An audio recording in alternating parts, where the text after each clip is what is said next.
for a moment. So you should see me, right? Not my slides right now. Is that right? We see you. Okay, cool. All right, I'll turn those on later when I need them. Well, welcome everybody. Thanks for having me here. And we have, let's see, we've got about 40 minutes or 45 minutes together, 40 minutes or so. And we've got 5 different topics to talk about. So these are great topics. When I first started, I thought, well, these are kind of random topics, but not really. These are 5 different things that are relevant and related to anyone who has to manage or lead in any environments. These are just different parts of that. So I'm going to talk about each of these and give you some ideas to think about, some tips and things like that.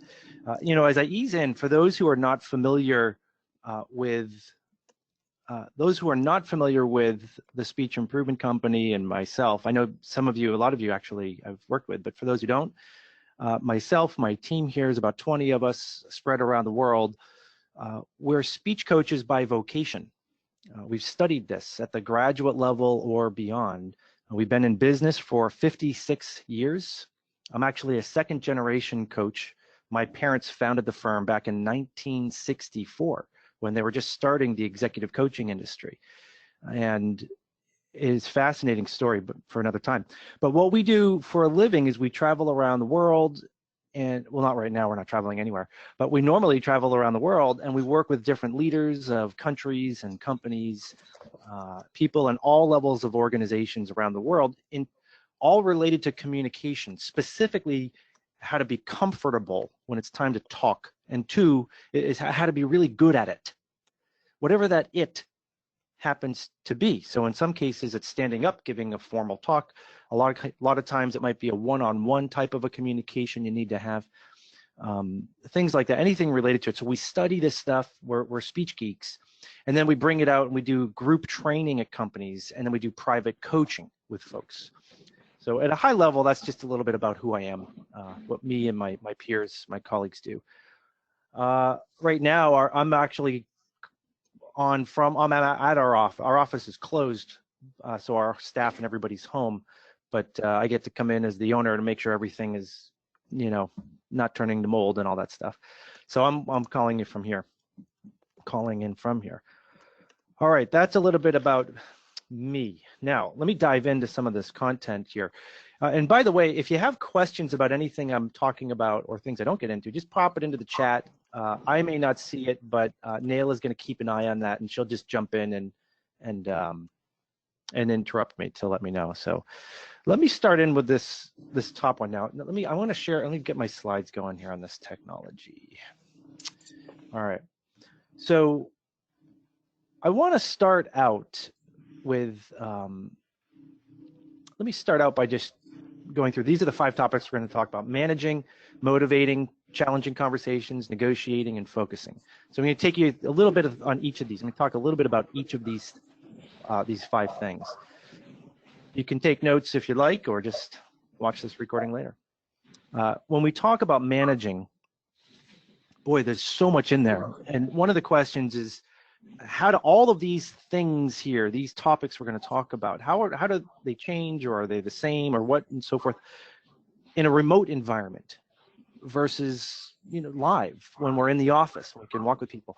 And the good news is a lot of this isn't necessarily new. Some of you may already, we've been doing remote stuff for decades. I mean, it's not like a couple of years now, no, decades or not longer that this concept of working with remote teams has been around. Now, what's happening right now is it's just intense. It's overwhelmingly intense. And that's why I think there's value in looking at these topics and saying, okay, what do we need to consider, to think about, to do these well right now with my team right now? And I want to start with a model that I like to introduce in communication training that goes back to the 1950s. It's known as the sender-receiver model. It's really simple, really easy, right? The concept is that you have a sender and you have a receiver. The sender sends what's called a message to the receiver, who then gets that message, and then they give what's called feedback to the sender. It's not complicated. Now, these messages typically happen with things like words, tone, body language, things like that. I mean, there's a lot of ways we send messages, but these are just a couple of the ones we like to focus on. So the problem is that there are barriers here and here that can get in the way.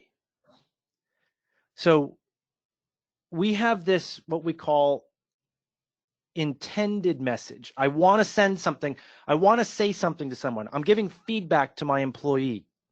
I'm trying to delegate or motivate to my employee, right? And they just don't get it. I mean, maybe as you think to yourself, if you've ever had a situation where you were talking with someone and in your mind, you're like, they just aren't getting it. And not even at work, it could be at home. A lot of us are at home right now. It could be talking with a family member and you might be thinking, oh, they just don't hear me, right? Okay, well, why is that? That's what we study in the psychology of speech communication. Why are they not getting it? We often say to ourselves, I could not have been more clear. Well, yeah, maybe to you. What I like about this model as a way to begin with these topics is because you think about it, it's really quite profound. As a species, we figured out how to take our thoughts and then control these flabs of skin here called the vocal folds and that shape the sound coming out so another person can hear it, decode it, and now they have the same thought we did. Well, in theory, they do.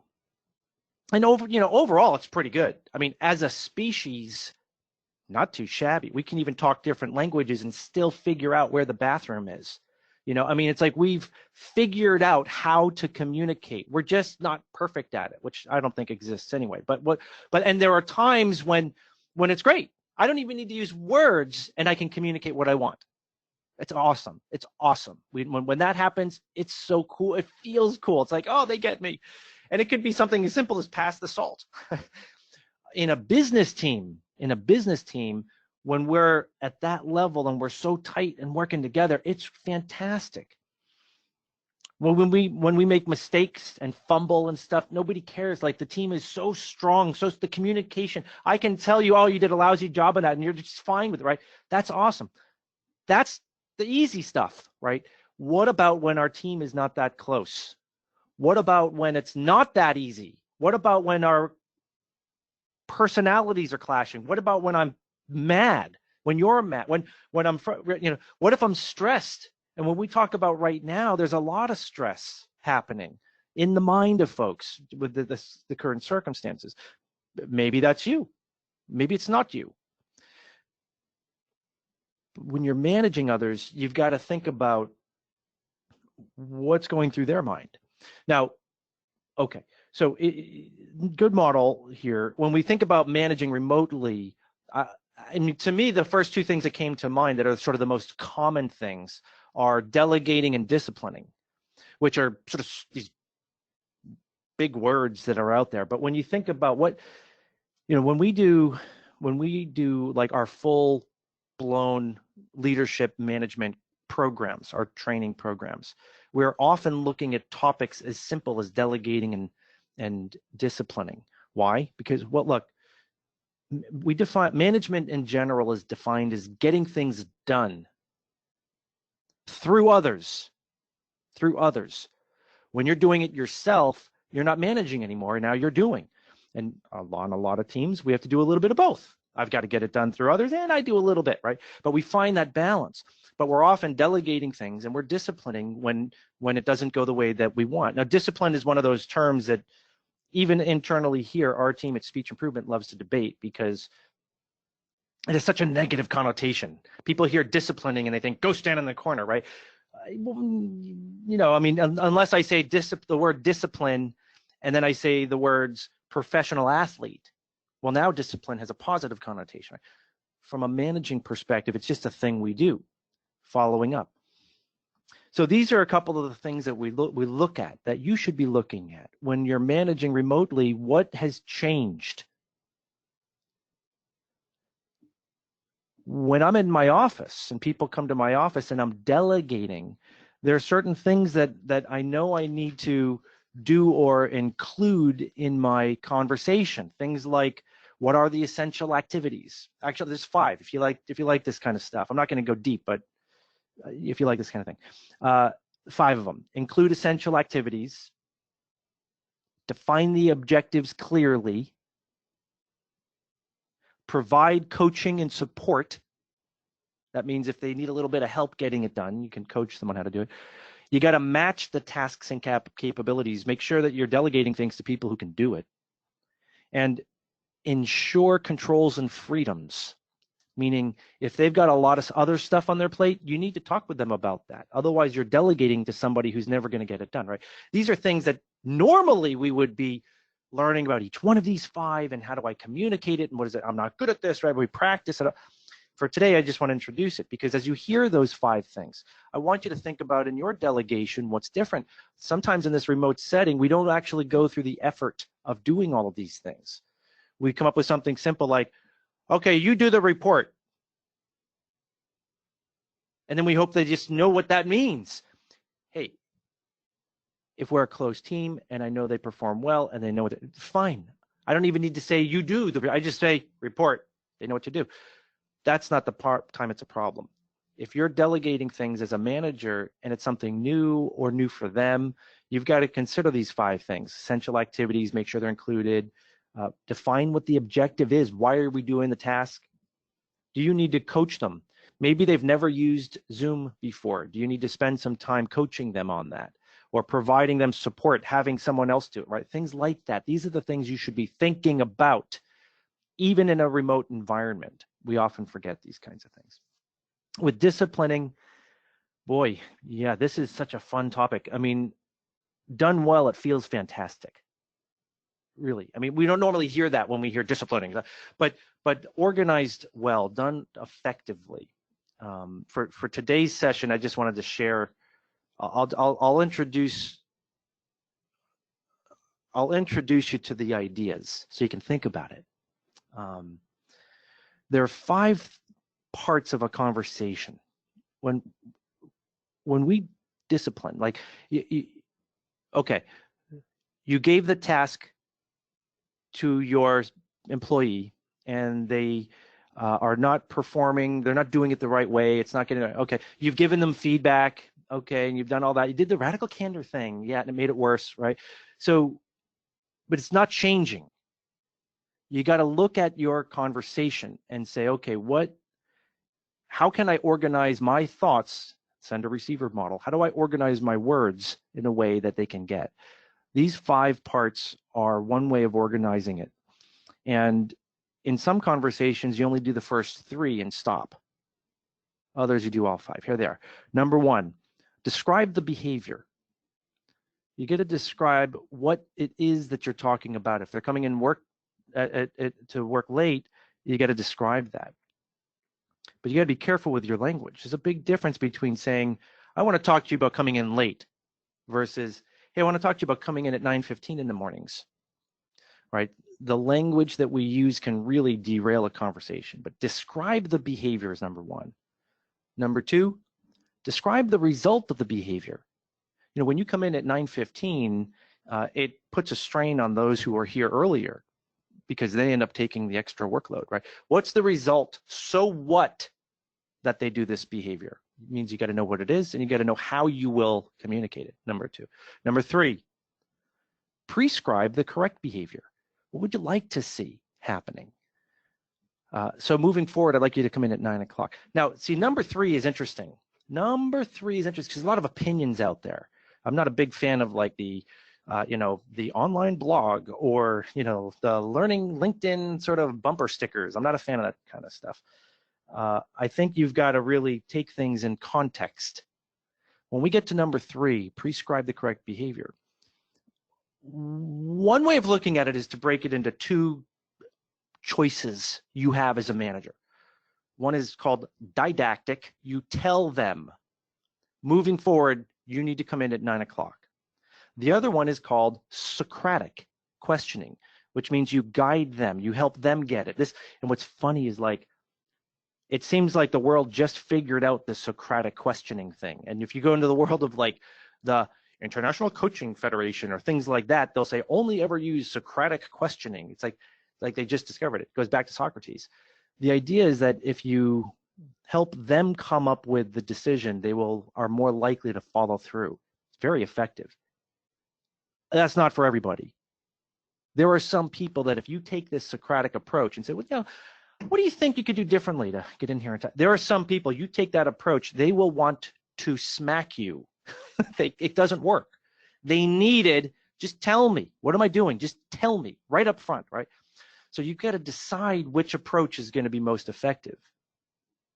I don't know a lot of managers that can do that off the top of their head. So you got to practice. So there's 1, 2, 3, right? There's 5. Those are 1, 2, 3. Some people stop here. Hey, listen, I want to talk to you about coming in at 9:15. See, when you do that, it puts a huge strain on everyone else, and then we got to make up for it. So moving forward, I'd like you to come in at 9. Done. Now, there are folks that I've coached who said, Ethan, I did that. It doesn't work. Okay. You might need to escalate the dialogue and add the next 2. Number 4, describe your criteria for judgment. How will you determine or judge whether or not change has happened? They need to know. And then number 5, this is the hardest one. Describe the consequence of repeat behavior. And that's maybe easy to understand, but sometimes hard to do. And I've had folks say, Ethan, I've done all 5. It still didn't work. Okay, well, hold on a minute. A consequence, in order for a consequence to work, it must have 3 things in it, or it doesn't do anything. 1, they have to understand it. 2, they have to believe it. 3, they have to care about it. They have to understand it. If I say to you, because look, if this happens again,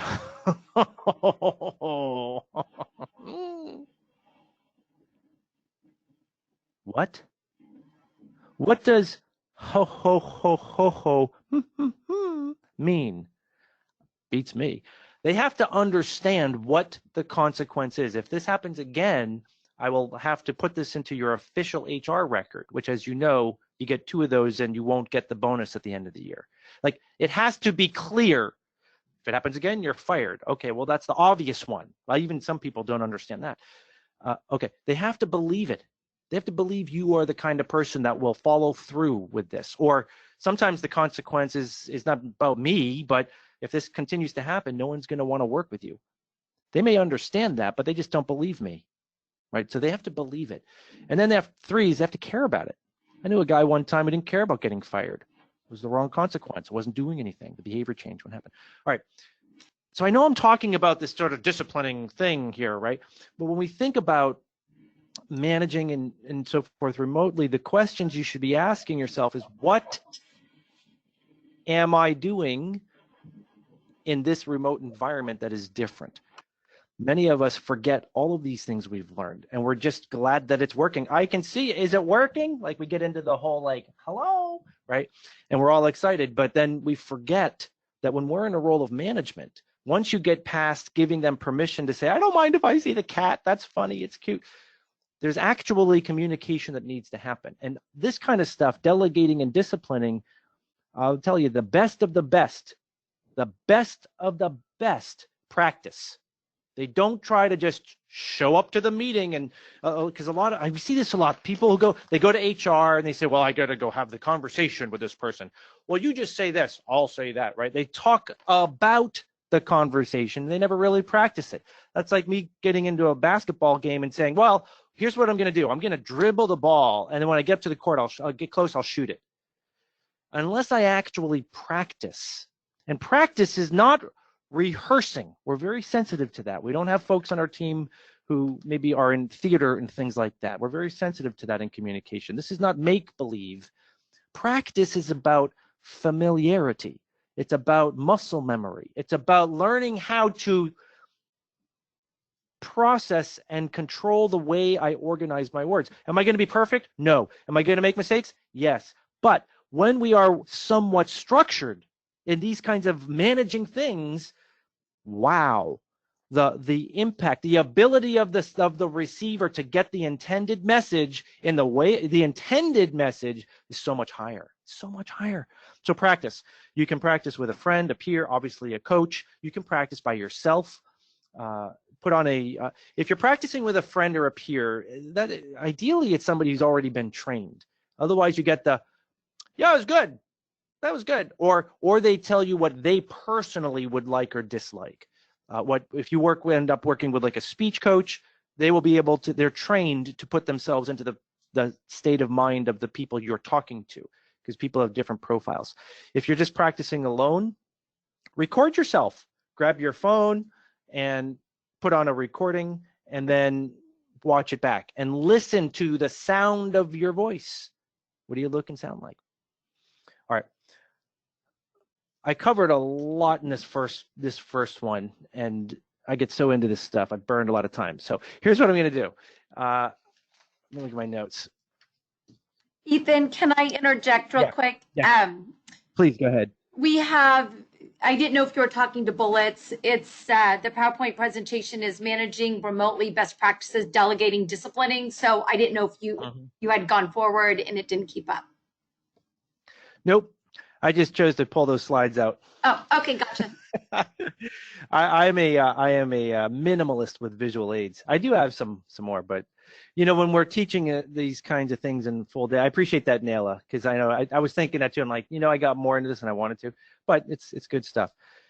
I am going to use another slide here though for this next topic, about motivating people. I think this one I have a visual for that. This is a cool topic. In my book, oh, by the way, plug, right? Here's my book. This is Mastering Communication at Work. This is an international bestseller, and you can get it anywhere you can get a book, which is really cool. But there's one particular topic that we talk about, John and I talk about in the book, which is how to speak to the motivation within. And when we look at motivating, there is a tool that we use known as the motivation matrix. This is not an end-all be-all. We don't believe that people live in a box. I am an ISTJ, therefore always talk to me this way. I think that's very dangerous in terms of the ability of getting your communication. It's good guidance. It's a good place to begin, but you always got to be ready to pivot. This matrix is something that my father developed with the team back in the 1970s, actually, when they were looking at general psychology and Aristotle's theories of persuasion. It's very cool stuff. I talk about it in the book, but I want to share it here because it can help guide you when you think about, as a manager, delegating and disciplining. So the matrix looks like this. The idea here is that people are motivated for things and by things. I'm motivated by things like ethos, pathos, and logos, or ethos, which is Aristotle's way of talking about credibility, reputation, the concepts of credible, what's credible. Pathos is the idea of emotion, some emotional component, and logos is the idea of logic. So I'm motivated by either credibility, emotion, or logic. Ethos, pathos, and logos. In general, I mean, we're not perfect, just one of these things, but we tend to lean towards one more than the others at different times in our lives. And we're motivated for things like a sense of achievement or affection or power. And this is really helpful because, look, if you are giving feedback to somebody, disciplining them, or delegating to them, and you're trying to practice and you're trying to figure out what's a good approach with this person.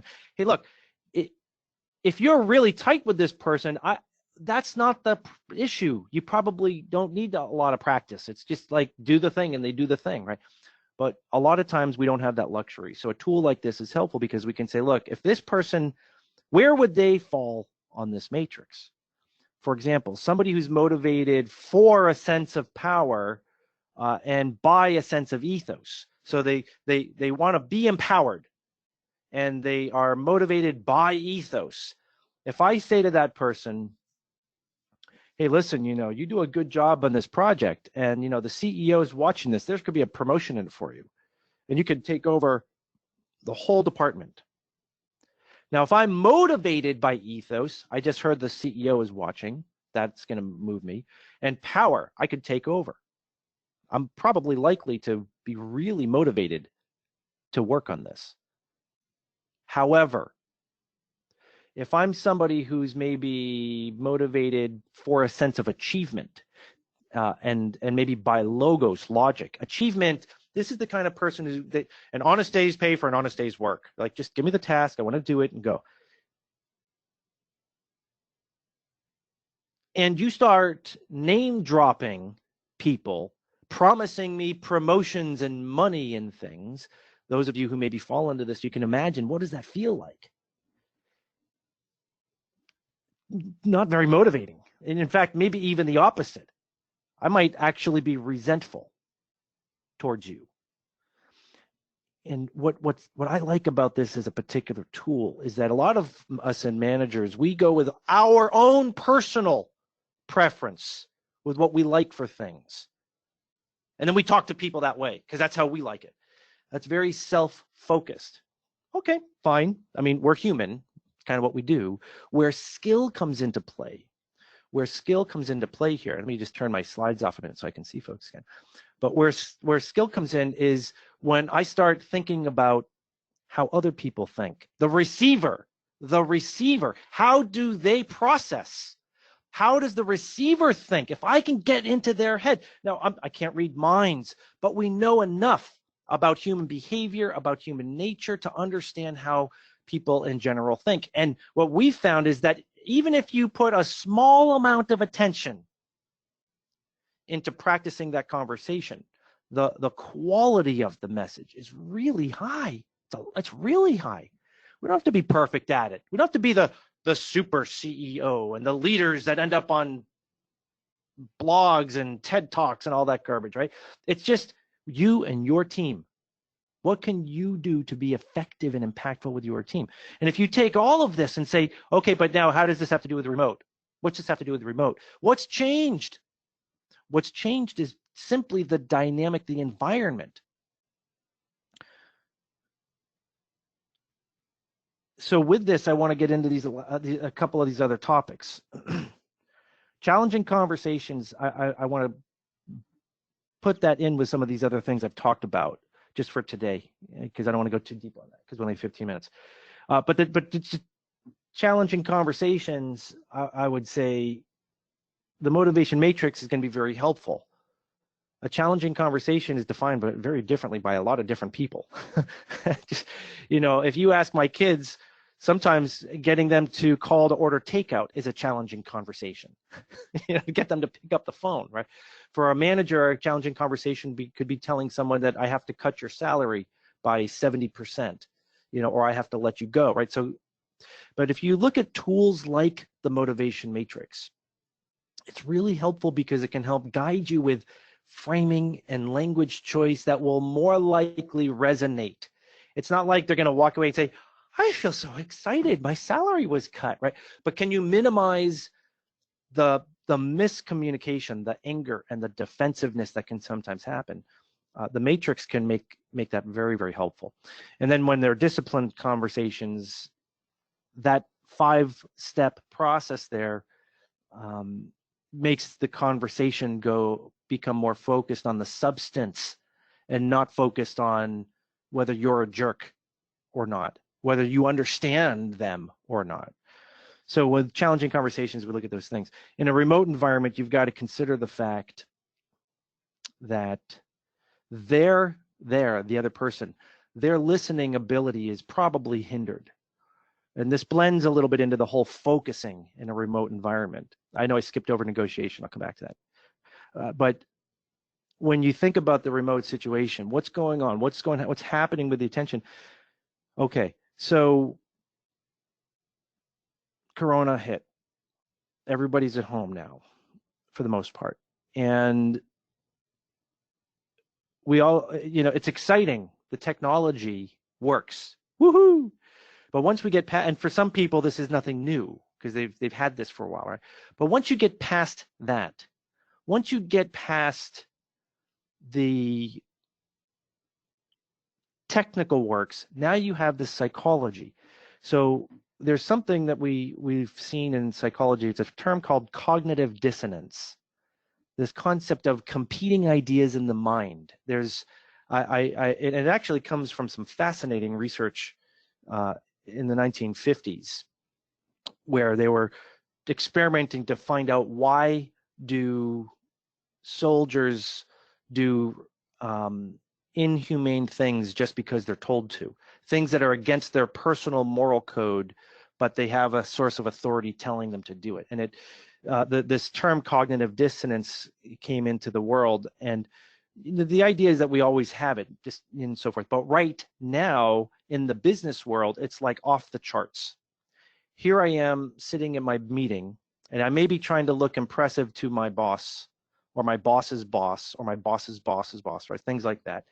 And in the back of my mind, I can hear the kids arguing in the other room. And I kind of need to go deal with that because I know it's about to explode. Like one kid said something to the next one, and I know where it's going to go. And I'm like, I need to go do it. I can't, I'm only half listening here, but now I know I'm only half listening, and I know I'm not going to go deal with that. And it's very difficult. And at the exact same time, I'm expected to be focused, concentrating on the business dilemma at hand, right? And it's really difficult. It's really difficult. I don't know that there is a quick fix for this. I really don't. I mean, I've read there are a lot of tricks and tips, meditate and all that kind of stuff. Okay, I'm not against any of that. I think that can be very helpful. It's parts of the puzzle. It's funny. I think in the meantime, the best advice we can give people is patience with each other, with yourself. That we're not, in some cases, we're not all behaving and performing at the level that we internally know we can, know that we normally do, and we know it. And that's really frustrating to sit with that. And it's not for a lack of trying. If there's anything, one common thing that we've heard from clients all over the world is people are feeling that they are working way more than they were working before COVID. Like the amount of it, which comes into this other piece of focusing, which is this term that we've been using called screen fatigue, where I'm sitting in front of my computer in a meeting with the same focal length with the eyes to the screen for the meeting. That means I'm sitting up straight, I am presenting, I am not moving too much, I'm maybe smiling or whatever it is for an hour. And then when that's done, I'm sitting in the same place working on the stuff from the meeting. So I haven't moved, and then I have another meeting. And then because meetings can be back to back, on the one hand, hey, how efficient we all are.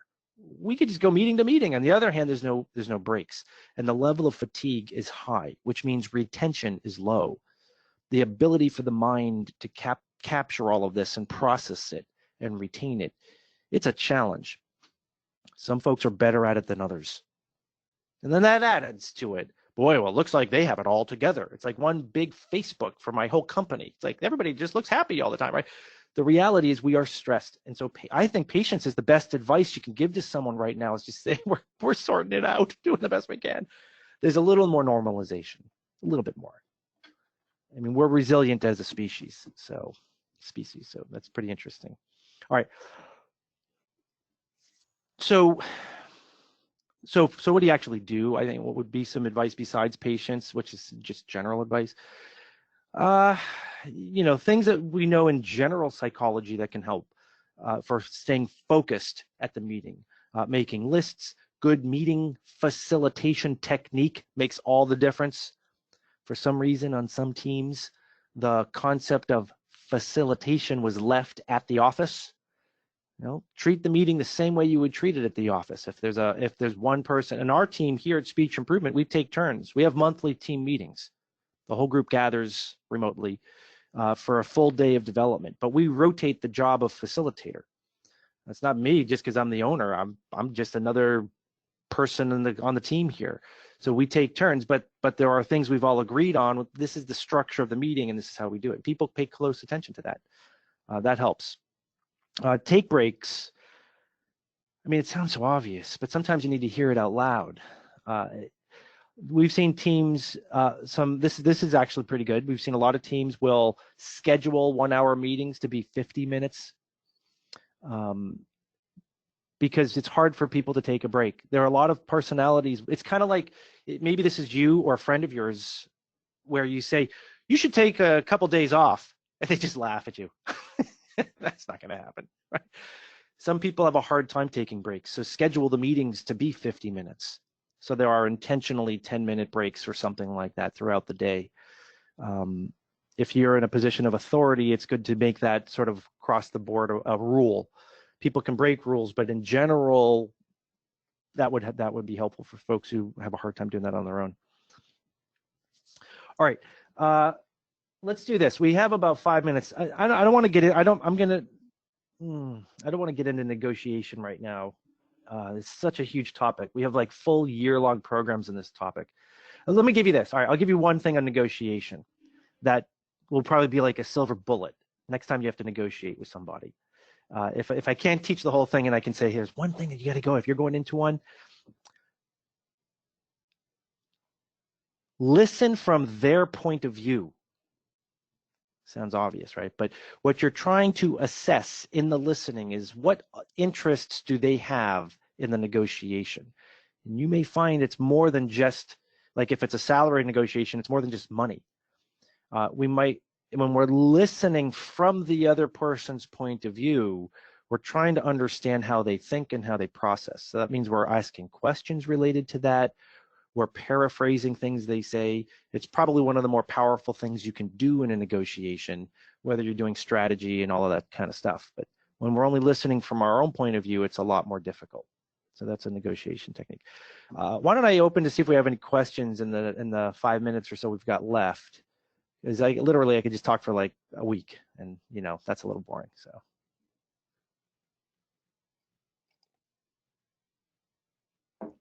Yep, go ahead. Mike, I think it is.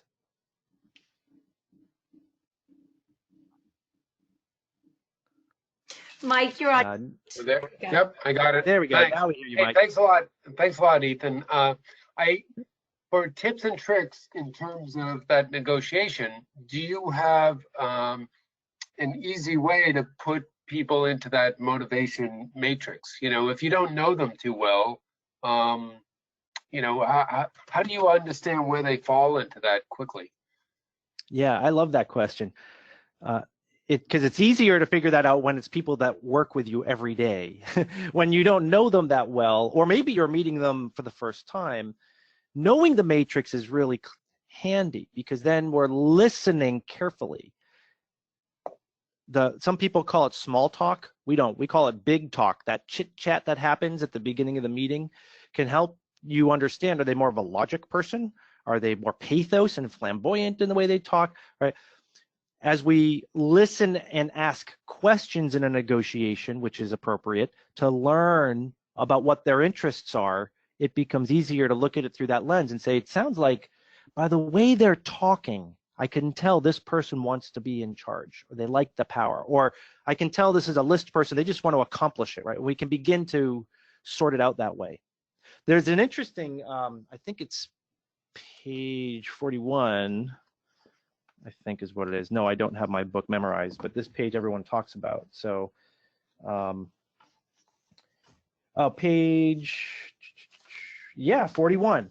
I'll just hold it up real quick here. But on page 41, there's a really cool spread of the matrix with examples in each of the box of how the conversation can change. And what that can do for you is help give you a better sense of this concept of the matrix. Then when you're in the negotiation and you're listening, it's a little easier to say, I think I see where this person's going. On top of that, Mike, it'd be a little bit of trial and error. We can't read minds, but you know what? If I take an approach and it's not working, that's not like fail, go home. Switch, just switch. We get into trouble when we try an approach and we stick our guns to it. That's when we get into trouble. Good question. Thanks so much. Yeah, sure. Any other thoughts or questions? A new topic, Ethan. We'll just really have to see if anybody has any last thoughts or last questions. We're right at like 1:44. So just want to make sure we honor everybody's time. Good stuff. Well, let me just say that if you have questions after this, I'll just share with my email is ethan@speechimprovement.com, and that's the website. You can find me on LinkedIn if you want to. Just feel free to reach out. I'm happy to reply to you. And I'd like to end with thank you, Ethan, so much in Speech Improvements for lending us your knowledge and your research, and also to encourage everybody here on the call. I will send a follow-up email and ask you guys to join MassTLC's latest forum where our members can connect to each other. It's called MassTLC Central, a great place for you to ask each other questions, talk to each other, and just continue the conversation. So look for that in my follow-up email. And I just want to say thank you to our global sponsors, and thank you for each of you and your time. Thank you. Good stuff. Thanks, everybody. Great Take care. afternoon.